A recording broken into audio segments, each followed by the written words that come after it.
Not going to help any. Yes, so Always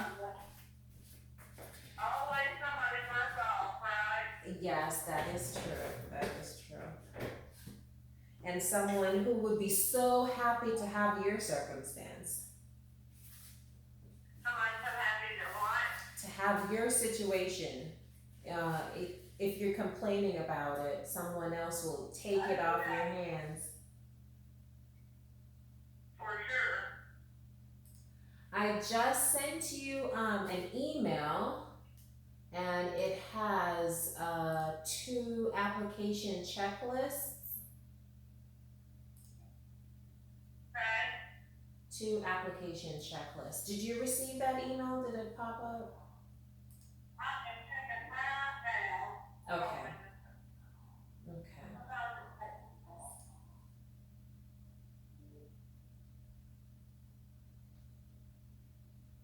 I do have it. You do?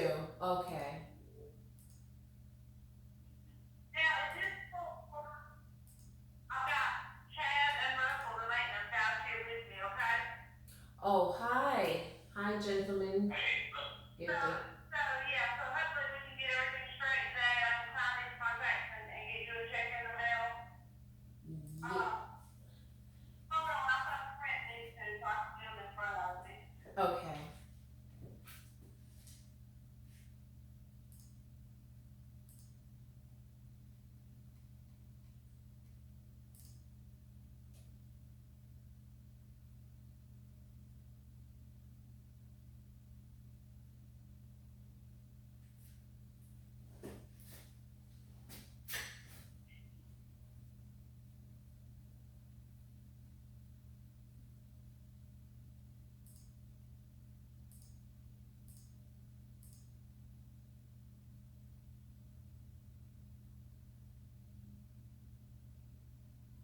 And I think it's another one.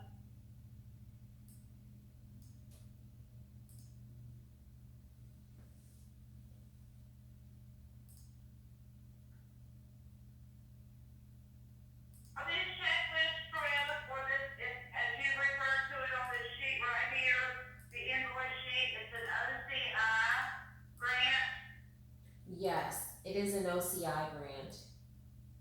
Okay, and have we talked about at all what that one is for? Well, they're both OCI grants. They're both Office of Capital Improvement grants. Okay, The first one is a housing hazard grant, and you get the opportunity to request funding for carbon monoxide detectors, mold, and water intrusion, radon, fire sprinklers. okay, so that's the one that we decided we didn't have anything that would probably fall under that. Okay, so you have confirmed Well, that. is the carbon monoxide not a separate grant now? And the carbon monoxide is a separate grant, but I thought you were going to apply for the the security grant and the carbon monoxide under the housing hazard grant. So, Yeah, well, see, I guess maybe I'm still so confused. I thought there was the safety and security grant and then the carbon monoxide grant, and I had to apply for both. okay, so let me go over it again. The safety and Okay, security grant has two arms. It has the okay, security equipment that you can apply for. Security equipment is security cameras, fencing, lighting, windows, doors, um, doors, um, door locks, as well as signage or any other security or safety equipment and the labor to install it. So that's the okay, equipment under the ESSG. The other side of the ESSG is purely carbon monoxide. So okay, I'm with you now. you can request funding to install hardwired carbon monoxide or battery operated carbon monoxide detectors. So Right. Okay. you, I'm with you now. I could not, and maybe it was just the way it was worded. So, so no, going back to what I was there a while ago, I don't think we ever could come up with anything that would fall under the housing related hazards grant. okay. Because like I told you, I mean, we pretty much fix everything as we go. I did ask you about bathroom fans and the HVAC return boxes, and you said no to both of those, correct? Yes, that is correct. Okay, alright. You have Um, to, if there is actual mold, then you can request funding to test that and confirm that it is mold, and then to have the mold taken out of wherever it is located. But you're going to have mold or have a reasonable belief that you do have mold in a location. So okay, let me go back to the ESSG grant. So that grant, you can request up to $250,000 per year. So if yeah, you request 250,000 for the safety equipment, you cannot request 250,000 for carbon monoxide. Or I should say you can request it, but based on the fact that you're limited to 250,000, um, you might as well just apply for one and then wait for the next year to apply for the next one, okay? Or okay, another way that you can do it is, since it's a maximum of 250,000, you can apply for, say, 100,000 for the safety, for the carbon monoxide, and then 150,000 for the safety equipment. So just know you can be flexible like that, or you can just stay strictly with the safety equipment, similar to the uh, the capital fund budget that you sent me, which most of them were around 250,000. So you can go that route. yeah, yes, what I sent you is what I sent to the other man that was writing our grants last year. Okay. Okay, he told us to come up with $250,000 at each housing authority. Mm-hmm. It was very, I guess, I talked to him very few times actually, but, so that was our wish list that we sent him. Okay. Now, So I sent them to you for you to look at them and say, okay, you can do this, you can't do this, you can do this. You follow me? yes, I do.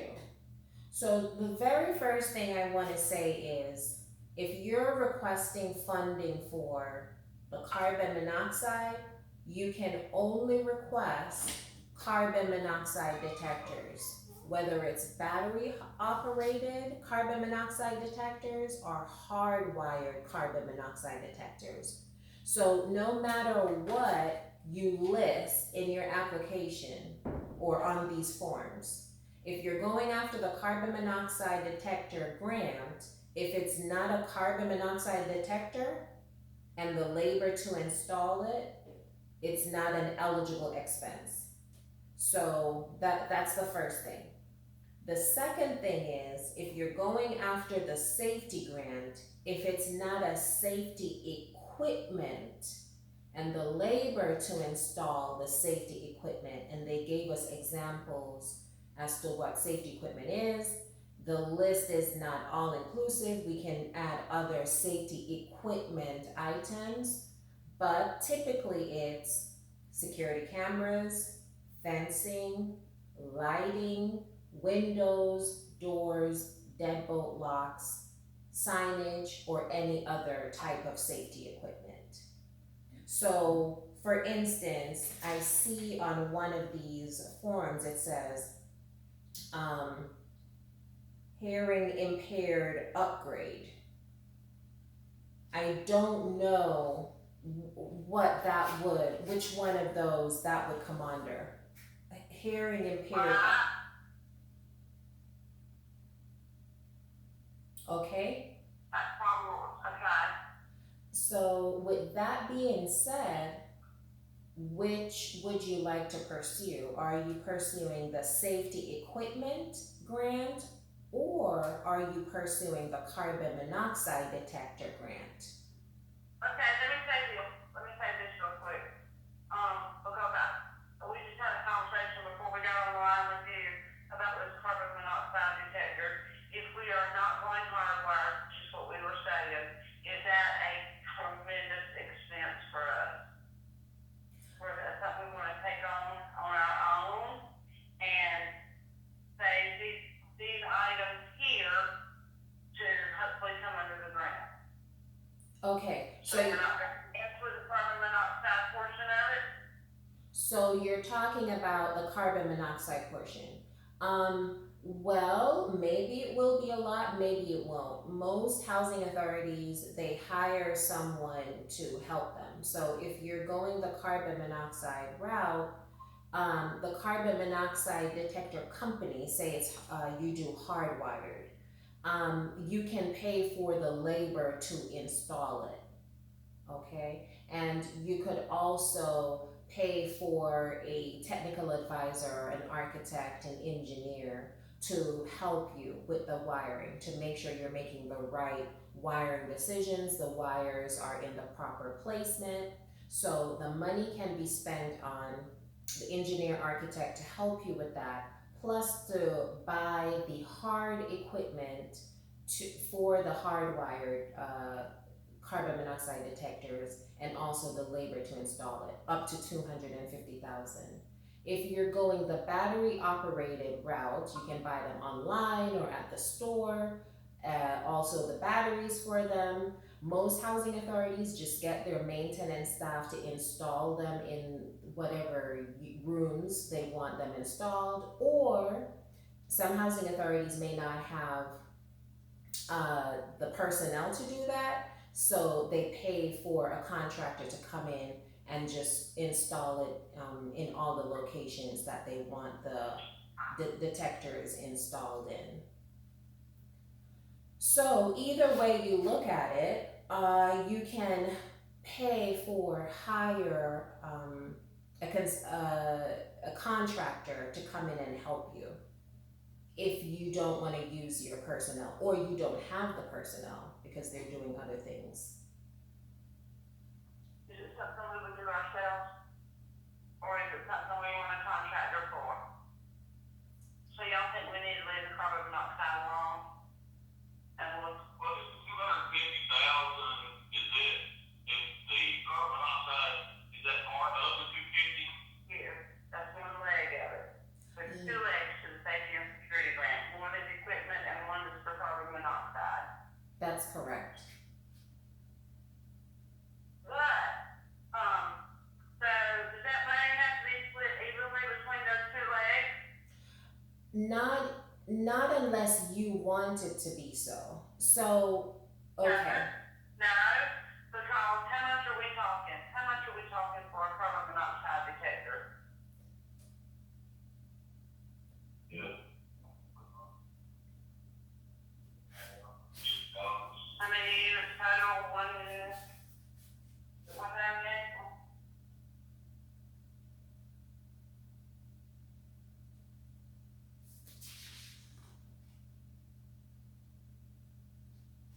It adds up. $5,750 maximum. Just Nashville. Just for the carbon monoxide detector itself, no labor. That's for a battery operated carbon. So maybe we should. So what do you think? Just 5,000? But thinking we can get more benefit out of the equipment side of it. So say for instance you want $10,000 worth of carbon monoxide detectors. So then you request 10,000 from the carbon monoxide detector portion of the grant, and then that means you can request 240,000 for the safety equipment portion. Because remember, on Okay, your, that's good. We can do that, yes.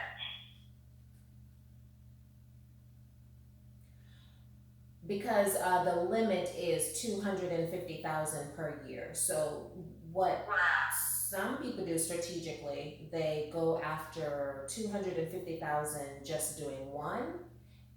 However, based on the fact that you don't need that many carbon monoxide detectors, you just need 5,000. I just rounded up to 10,000.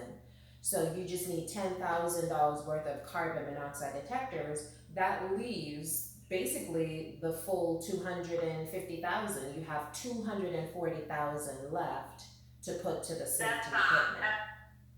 That's great. What type of safety equipment are you thinking of? Do you have my list in front of you? So I see Nashville is entry doors. Yeah, but you know what? Let's don't even talk about Nashville because the one package that the man from last year claims went through, and we're waiting to see if we get funding. No, you did not get funded. The awardees already came out. So did a list come out? Yes, let me forward Is it. it on the list?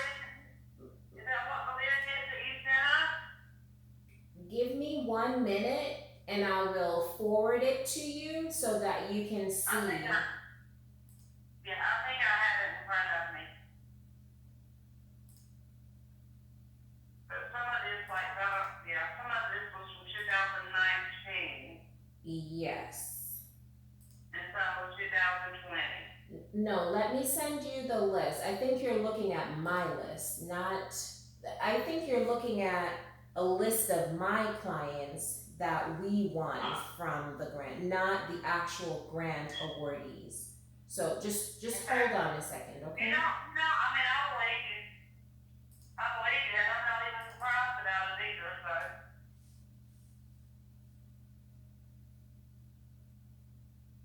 So, yeah, in that case, we do need to talk about Nashville. We're looking at camera systems, mainly, so that will be covered. And fencing, we have some fencing issues now. What would qualify under fencing issues? Just, we do fencing or replacement of old fencing? Both new replacement of old or repair of old. So basically, any possible equipment that you're thinking of, it's to install, repair, or replace the equipment. Okay. I do have a question on the windows. We have several properties that have single pane windows. Would that qualify to upgrade to a thermal pane? You can purchase any type of window you want. So you just say windows, and the one that you want to purchase is the one that you want to purchase. Okay. I got you. Okay, cool. Same thing on entry doors and security steel screen doors. Those two follow under that, right? Exactly. That's good. You get to shop and decide the one that you want.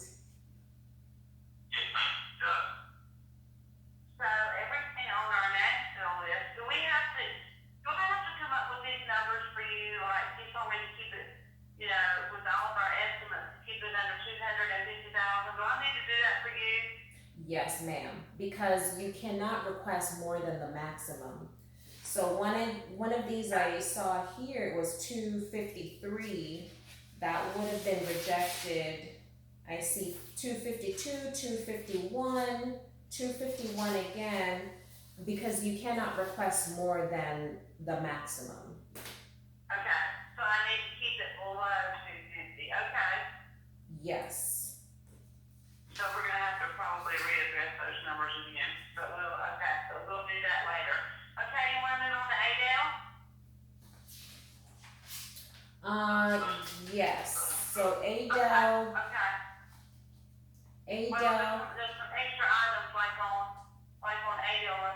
some sidewalk repair on there? Yeah, sidewalk repair, all under the safety issue. No, you Like cannot. hazards and that type of thing. No, you cannot repair your sidewalk. So it's defined by, it has to be a safety equipment, not safety infrastructure. Okay, safety equipment, okay, I'm with you, okay, I got you. Um, Alright. That's awesome. so it, I think any kind of lighting, right? any, Forever, and stop lighting? yes, that is correct. So on Adele, I see camera systems, that's good. External lighting, that's good. I see doors, that's good. I see sidewalk repair, no, we cannot do that. I see upgrade hearing impaired, we cannot do that. I see architect, the architect, it depends on what you're doing. Because if you're just doing cameras and lighting and installing doors, they'll probably say you won't need an architect. But we could still request it. If they don't fund it, all they'll do is they'll just fund us less the architect's fee. One more question on the security, if they don't get security screen doors, we also have security steel cages over our convention units. Would that fall under that as well, or? Do you consider it security equipment? Yes. It's to protect the outdoor units, to keep kids from playing on them, or, vehicles running into them, or, stay on the unit. Yeah.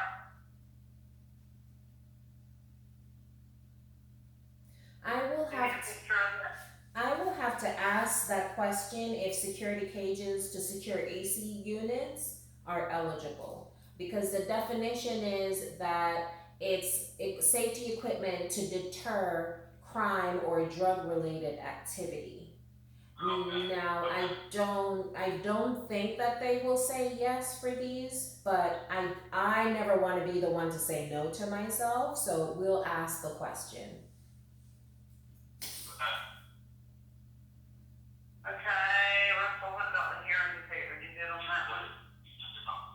Okay. Okay, so, I can't, she's cutting up in and out, so some stuff I'm not catching, she's saying, okay. Is that it? And we'll regroup, and we'll redo these lists, lighting, secure windows, the parking pad alternation. Okay, girl. So, now this is what I need to do for you. I got to sign this invoice. So now that we know Nashville has not been granted or awarded, I need to send you a check for the safety and security grant, 2,500 times 6. Yes. Okay. And criminal outside is gonna fall under that. So we are not doing the housing related hazard grant at this time. That is correct. Okay? Alright, so I will sign this. So this means Is there a grant for roofing? she was gonna check into that for us. If We've got a couple places, we don't have the money, and we're got to pay 23-year-old singles on there. We were wondering if there was a grant that we could look at. hold on a second. Mr. Means, are you on the call?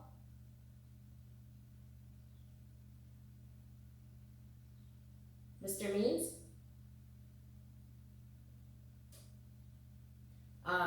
Just a second for me, please, guys.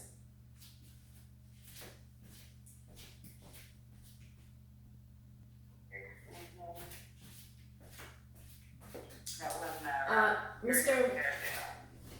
Mr. Means is going to join the meeting momentarily. I'll ask him the question ask him to answer the question about the roof, because there is another grant out there called the Emergencies and Non-Presidentially Declared Disaster Grant. So roofing may be an emergency issue that we can apply under that grant to request the replacement of the roof. So I do know that they do elevator repair replacement. I do know that they do sewage. I do know that they do electrical. Mr. Means? Um, we have a question. Under the Emergencies and Non-Presidentially Declared Disaster Grant, can a housing authority request funding under the emergency section to repair or replace their aging roof or damaged roof?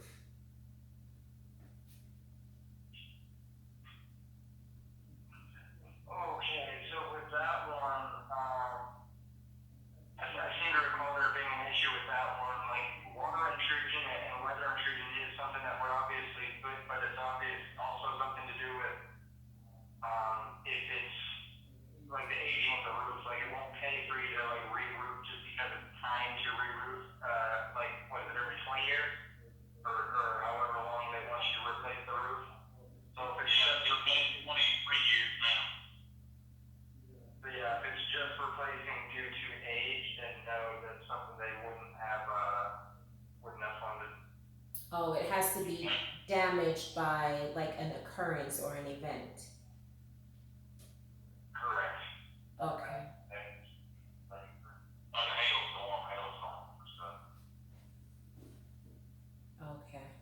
Or even if it wasn't necessarily a weather event, if there was some sort of circumstance, some circumstances where it, not through the natural course of aging, just became damaged somehow. I got it. Okay. It's always worth a try. Okay. Thank you so much, Jeff. All right. Well, just know that that one is out there where if you're having any structural issues, then you could possibly apply for it. So unfortunately, the roof has to not be as a result of natural aging.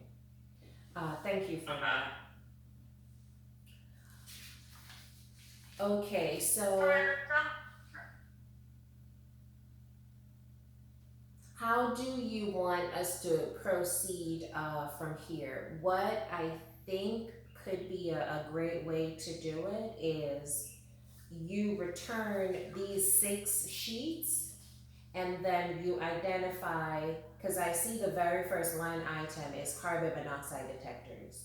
So you identify what amount you want there for each of the housing authorities, and then you list the other safety equipment amount that you want, and the total must be 250,000 or less. And then Yeah, we're gonna regroup here okay. and get our numbers together. And you start sending me, or I have this list of what you need, so I'll start sending everything back to you. I'll get the contract, and Pam will get your check. And I know one other thing I was gonna ask you, and I know that there's no way that you can promise us that we're gonna get this, that we will be awarded at the end of all of this. I guess my question is, we are high performers. That's good. Is preference given to troubled housing authorities when it comes to deciding who's gonna get grant money? No. Preference is given to the applicants that actually submit the grant, so that's the first thing.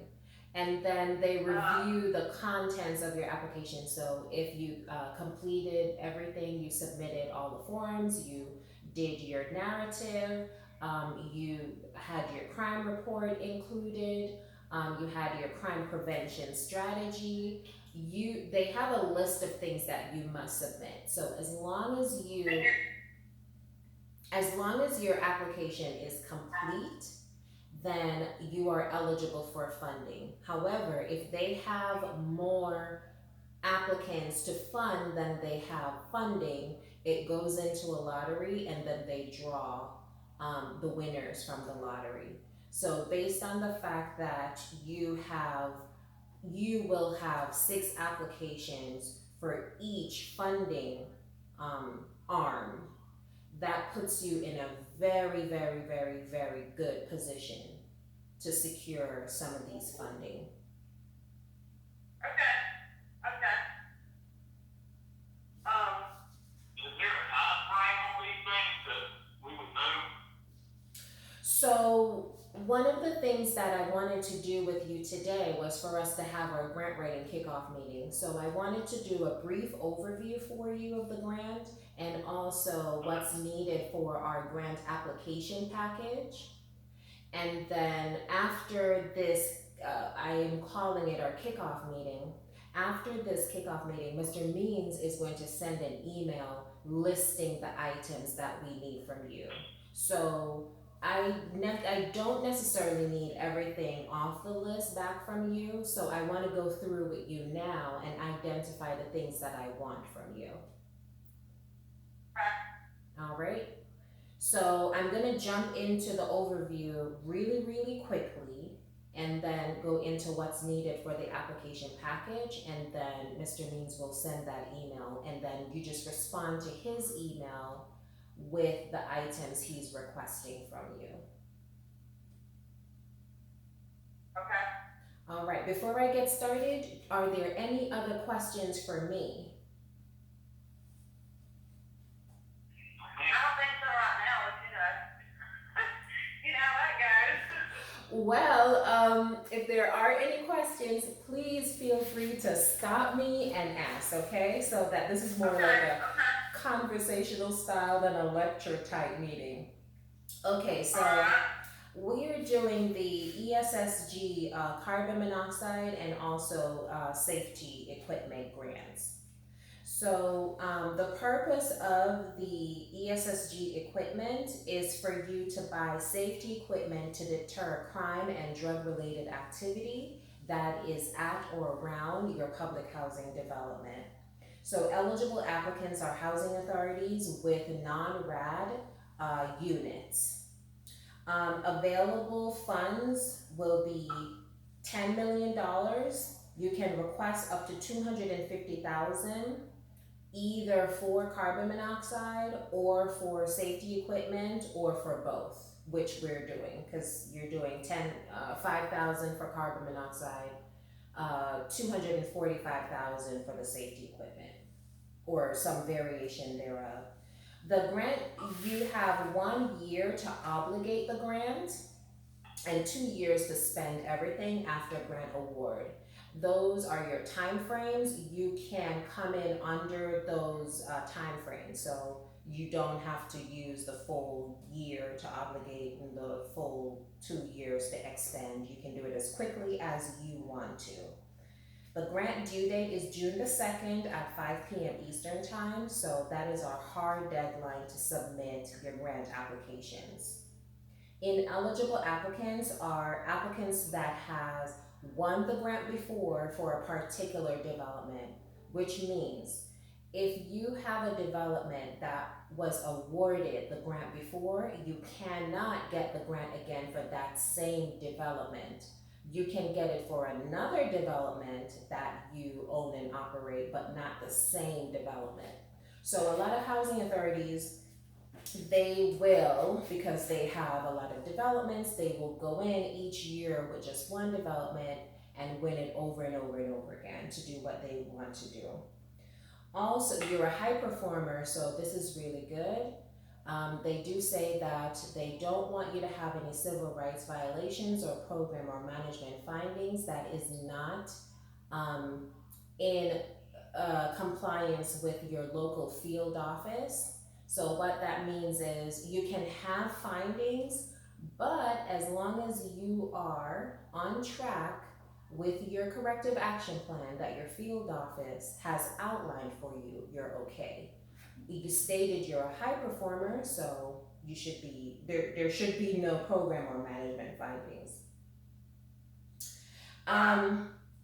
So working from the checklist that I sent, line item 9 talks about the eligible costs. So it's security cameras, fencing, lighting, emergency alarm systems, window bars, deadbolt locks, doors, signage, any other security equipment, and or the labor to install the security equipment. So when you send your capital fund budget back, just make sure that you identify which one of these you're requesting. All right. Do you have? Identify what, Coretta? Make sure I identify what? Do you have any questions for me before I move on? No. All right. So I just that's the brief overview, the purpose of the grant, how much you can spend, what you can spend it on, who is eligible, who is not eligible. Now I'm going to go through what's needed for our application package, okay? Okay. All right, so the first thing is I need your list of developments, the name, the address, and the 11-digit PHA code, okay? Uh-huh. Line item 12 is the HUD 50075.1. That's the grant budget. We will complete that for you. The next item is the HUD 50075.1. I am going to request your most recent capital fund grant budget. Okay. We're also going to request from you your crime report for the last 12 months. So what you need to do is reach out to your local police department and ask them to pull the crime report for the city or this crime report for the county for the last 12 months. Okay? In some of our smaller towns, like where we've only got like 19 or 20 units, and they have like one policeman that works like Monday through Friday, maybe a Saturday. Those places typically don't keep that kind of stuff, so is there something that will replace that, or is there certain information I should get, or? Do you keep incident reports? Do I keep what? Do you keep a record of incident reports? No. Okay. In a specific town, no. Okay. Well, if that's the case, Mr. Means will get your crime report. But I will say that even as small as the police station is, that it's possible that they can pull a crime report because almost everyone has to report on their job, meaning how many calls did you get? How many they're supposed to